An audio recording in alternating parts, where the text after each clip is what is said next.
Hello everyone, this is आशा चौधरी और मैं स्वागत करती हूँ आप सभी का उत्कर्ष नर्सिंग क्लासेस के यूट्यूब प्लेटफॉर्म पर। और आज इस वीडियो के माध्यम से हम जानेंगे कि यूपीट्रिपलएससी एएनएम स्टूडेंट्स के कुछ ही दिन बाकी हैं एग्जाम में। 11 जनवरी को 10 से 12 के बीच में या 10 AM टू लेकर 12 PM तक आपकी एग्जाम की शिफ्ट रहेगी।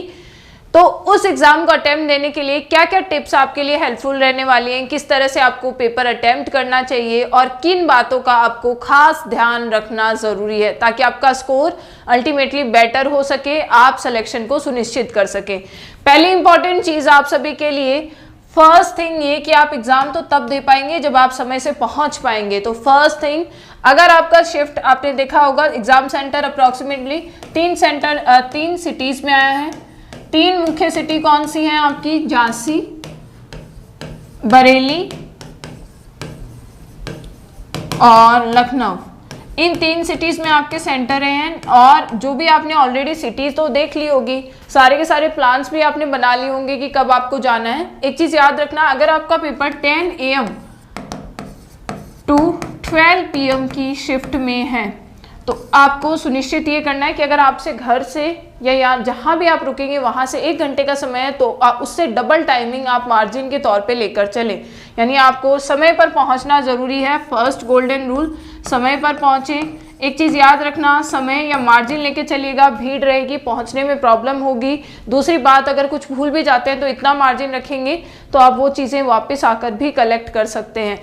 एक और अब बात आप सभी के लिए इंपॉर्टेंट, जब आपको पेपर मिल जाता है, ये तब की बात जब आप एग्जाम सेंटर में पहुंचे। एग्जाम सेंटर पे पहुंचने के बाद में जो भी आपको एडमिट कार्ड प्लस आपके आइडेंटिटी कार्ड के साथ ही जाना है।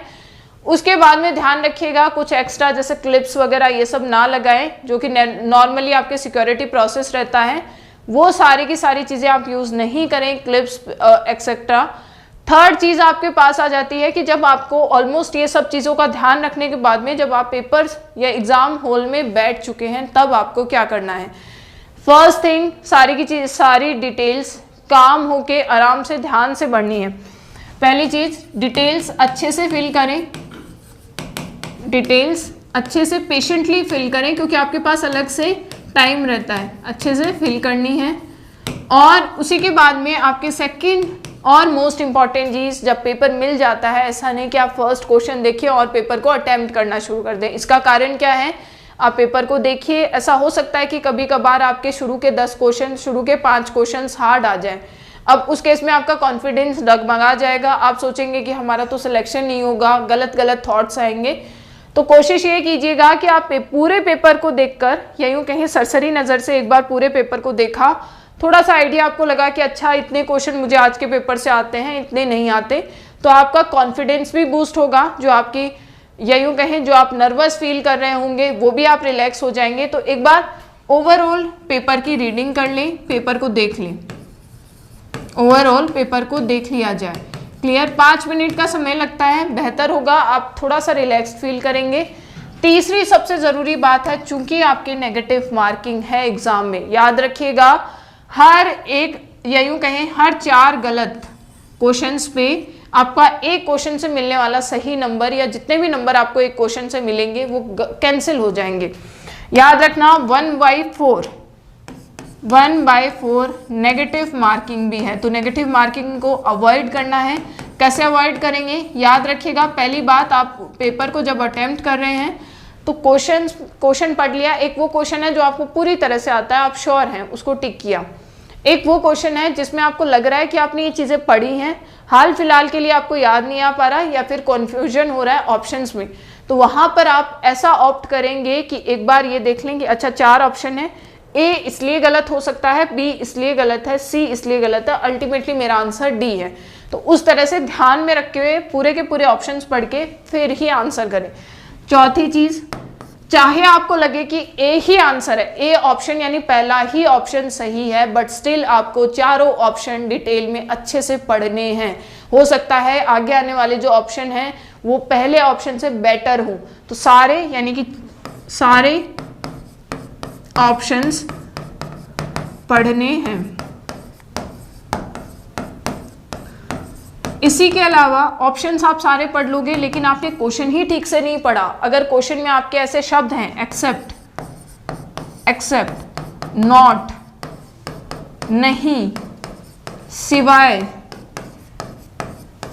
ऐसे जो अलग शब्द आपको दिखाई देते हैं उन पे अच्छे से गोला कर लेना है, उस चीज़ को हाईलाइट करके, और फिर ही उस क्वेश्चन को अटेम्प्ट कीजिएगा, क्योंकि हो सकता है आप नर्वसनेस के कारण वो जो शब्द हैं, वो जो वर्ड्स हैं, उन्हें स्किप कर दें, भूल जाएं, कुछ गलत आंसर दे दें। सिक्स्थ चीज़ ये है, कभी कभार ऐसा होता है कि हिंदी में आपके जो क्वेश्चन है वो गलत तरीके से दिया हुआ है, गलत लैंग्वेज में दिया हुआ है, हो सकता है ऑप्शन आपको गलत दिया है जो समझ में नहीं आ रहा है। उस केस में आप कोशिश ये करेंगे, जहां भी आपको हल्का फुल्का सा भी डाउट है उस क्वेश्चन में, आप उसकी इंग्लिश जरूर पढ़िएगा। फिर हर एक क्वेश्चन की इंग्लिश पढ़ने की ज़रूरत नहीं है, सिर्फ उन क्वेश्चन की जिसमें आपको हल्का फुल्का डाउट लग रहा है कि भाई हाँ ये चीज़ मैंने पढ़ी है, हालांकि इसमें कुछ आपका, या यूं कहें ऐसा कुछ हो सकता है जिसकी वजह से ये आंसर गलत हो सकता है, या फिर ये ऑप्शन आपका अलग है। अब देखिएगा, इंग्लिश पढ़ी आपने, सेवेंथ आपके लिए इंपॉर्टेंट चीज़ ये रहेगी, और सबसे ज़्यादा इंपॉर्टेंट, आप जब भी पेपर अटेम्प्ट कर रहे हैं, क्वेश्चन को अटेम्प्ट कर रहे हैं, पहली चीज़ लैंग्वेज अच्छे से पढ़ना है, ऑप्शन सारे के सारे अच्छे से पढ़ने। बट आपको लगता है कि जैसे हीमोग्लोबिन का एग्जैक्ट आपके सीवियर हीमोग्लोबिन 7 ग्राम पर DL पे होने से, कम होने से होता है सीवियर, लेकिन वहाँ पे ऐसा ऑप्शन ही नहीं है। वहाँ पे अगर 6.9 दे रखा है, 6.8 दे रखा है, 6.5 दे रखा है, तो आप इससे निकटतम जवाब को चुनेंगे। याद रखना, ऐसा बहुत बार आपको देखने को मिलेगा नर्सिंग में, अपने पास ऐसा नंबर वाला डाटा पता नहीं कितना है, बहुत ज़्यादा ऐसा डाटा है जो नंबर से जुड़ा है, न्यूमेरिकल से जुड़ा है, तो उसके लिए आपको निकटतम जवाब पर टिक करना होगा। ऐसा नहीं कि आप वहाँ बैठकर ये सोचेंगे भाई ये तो ऑप्शन में ही नहीं है, हमने ये पढ़ा है, उसे निकटतम जो भी आप टिक करके आओगे वही मान्य होगा, वही सही होगा। क्लियर? अब at the end of the day ये 7 टिप आपके लिए हैं। इन 7 टिप्स के माध्यम से आप अपने स्कोर को बेटर कर सकते हो, करोगे ही। एक चीज़ आप सबको मैं बोल देती हूँ, घबराने की ज़रूरत नहीं है। लास्ट मोमेंट पे सिलेक्शन इस चीज़ से निर्धारित होता है कि आपने अपने इमोशंस को कैसे कंट्रोल किया, जब आपने पेपर देखा कैसे आपने उसे अटेम्प्ट किया। तो याद रखें, अगर आपको पेपर नहीं आता है मतलब किसी को नहीं आता, आपके साथ पढ़ने वाले आप ही की चीज़ों के पढ़े हैं, जो चीज़ें आपने पढ़ी हैं वही उन्होंने पढ़ी। अगर हार्ड है पेपर तो सबके लिए हार्ड, एंड अगर पेपर इजी है तो सबके लिए इजी है। कोशिश ये करनी है, ये जो एक्सेप्ट, नॉट, नहीं, सिवाय वाले शब्द हैं उन पे खास ध्यान दो। नेगेटिव मार्किंग को अवॉइड करने के लिए सारे के सारे ऑप्शंस पे एक बार ध्यान दें। जल्दबाजी नहीं करें, एग्जाम में ये ऐसे शब्द नहीं दिखाई देते हैं, आने के बाद में पता लगता है अरे यहाँ तो नॉट पूछा था, आंसर आते हुए मैंने गलत कर दिया। अगर नहीं आता उसका उतना धोखा या रिग्रेट हमें नहीं होता जितना आते हुए हम गलत करके आते हैं। तो इस चीज़ पे ज़रूर ध्यान दीजिएगा। जिस क्वेश्चन में आपको लगे कि हिंदी मुझे समझ नहीं आ रही है, हिंदी में कुछ गड़बड़ हो सकता है, आप तुरंत इंग्लिश वाले क्वेश्चन को पढ़ लेना ताकि एक बार आप समझ सकें। बाकी और कोई डाउट्स हों, आपको ऐसा कोई और हेल्प चाहिए तो बताइएगा ज़रूर। बाकी आपकी कोई भी एग्ज़ाम से संबंधित अपडेट्स आएंगी आपको अपने उत्कर्ष नर्सिंग क्लासेस यूट्यूब प्लेटफॉर्म से मिलती रहेंगी। पैनिक मत कीजिएगा, कोई आपको बोलेगा ऐसा कुछ हो गया वैसा नहीं, इस टाइम अफवाह फैलने के चांसेस ज़्यादा रहते हैं। किसी की नहीं सुने, आपको पूरी की पूरी ऑथेंटिक इन्फॉर्मेशन इसी चैनल के माध्यम से मिल जाएगी।